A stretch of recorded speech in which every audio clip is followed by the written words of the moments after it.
Project is on analysis of a crank spindle and bearing in a bicycle. My name is Sarah Maggio. I'm Owen Casas. And I'm Joe Latta.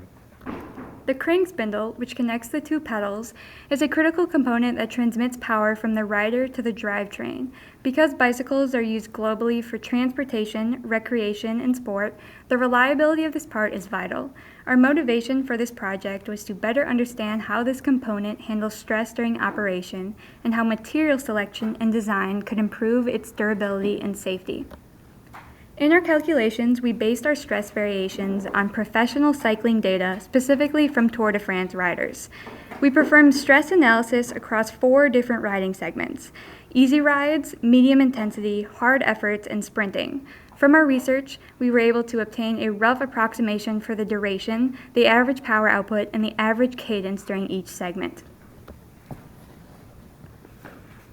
Then, using the power and cadence values, we can estimate the torque placed on the crank spindle during each segment.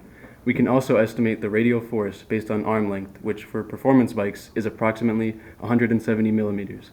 Using the radial force, the bending moment can be found. From the bending moment and the torque, the nominal axial stress and the nominal shear stress can be found, respectively. Then, assuming the axial stress is fully reversed and shear goes between 0 and the maximum calculated, the mean bending stress and the alternating bending stress can be found, all presented in the table below.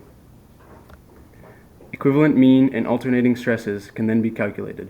Stress concentration factors were found using figure A15.8 and A15.9 in Shigley with small and large bicycle spindle diameters of 22 and 24 millimeters respectively.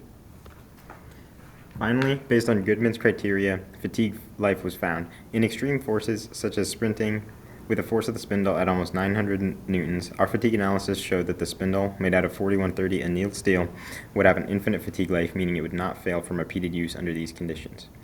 We also examined the bearing performance. Under the highest sprint loads, the bearing load peaked at 1,124 newtons, which significantly reduced the bearing's expected life for that segment. However, because sprinting only represents about 10% of a typical professional ride, the overall bearing life still translated to over 4,800 rides before failure.